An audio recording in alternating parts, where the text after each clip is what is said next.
Welcome to our mid-back release. If you missed it, go back to the low back and watch the lat release. It should be the latter half of the lat release for your low back. That is truly the lats, your latissimus dorsi, or your lat muscles. They run from your pelvis all the way up to your shoulder. So your mid-back pain, your thoracic spine pain might actually be due to some lat tightness as well. So definitely head back to the low back series movie if you missed it.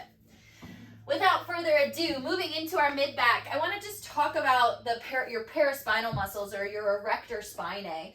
They literally hold you upright, but they run from the back of your head all the way down, adjacent to your spine, all the way down to your pelvis. And so knowing there's no right or wrong way to myofascial release, you can find a spot any way up the left or right side of your spine, all the way to your head.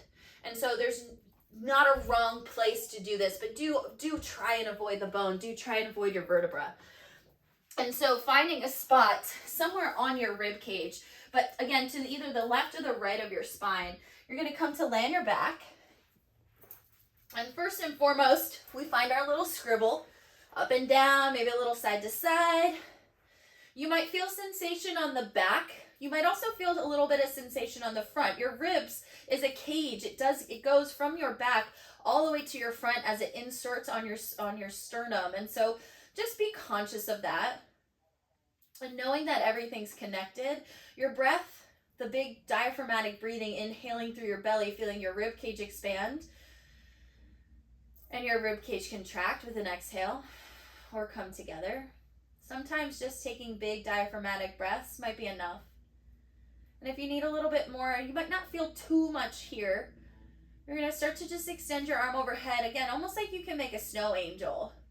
Elbow can stay bent, or arm can stay straight.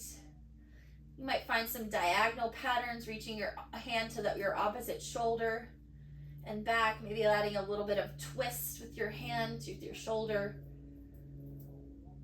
Coming into maybe a bent elbow, external as your hand goes back, internal shoulder rotation as your palm comes down. The lower down your spine, you won't feel this too much, so definitely be focusing on your breath.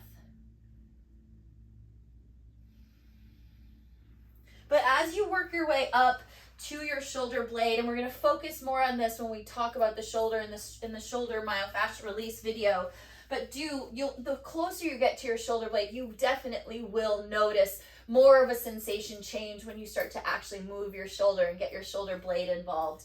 A little bit past the shoulder blade, you might miss some of that sensation. So focusing on the breath might be the most supportive. But from there, we're going to actually release your diaphragm.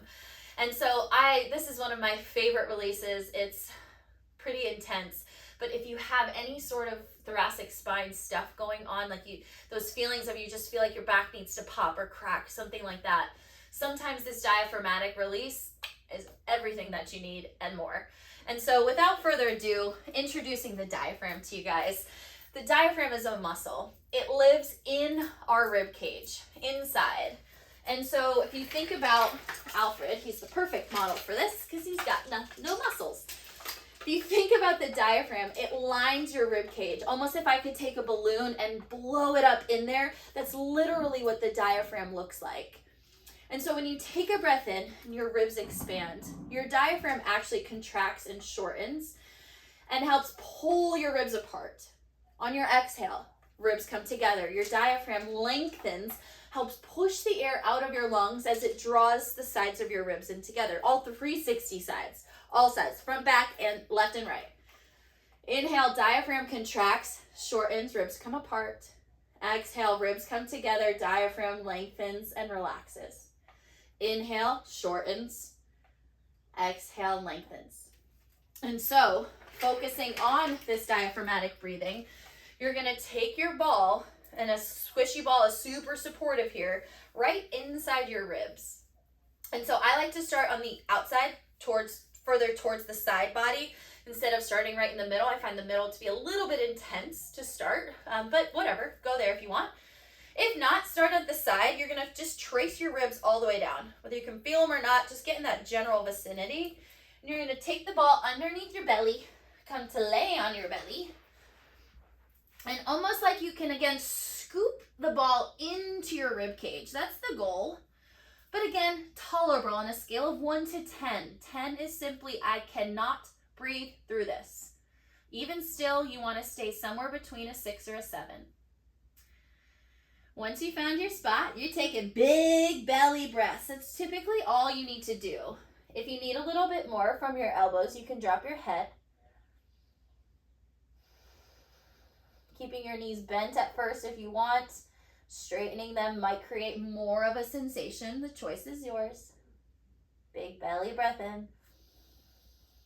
As you exhale, can you let the ball go deeper into your belly? Soften, melt, keep exhaling, relax. Inhale right into the ball spot. Exhale, can you soften and sink just a little further? If your hips are really tight, sometimes this rocking side to side might intensify everything.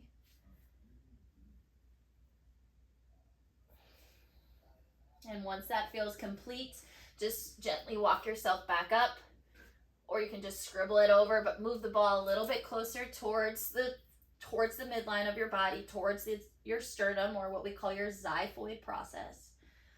And once more, you just take a few breaths, melt and relax.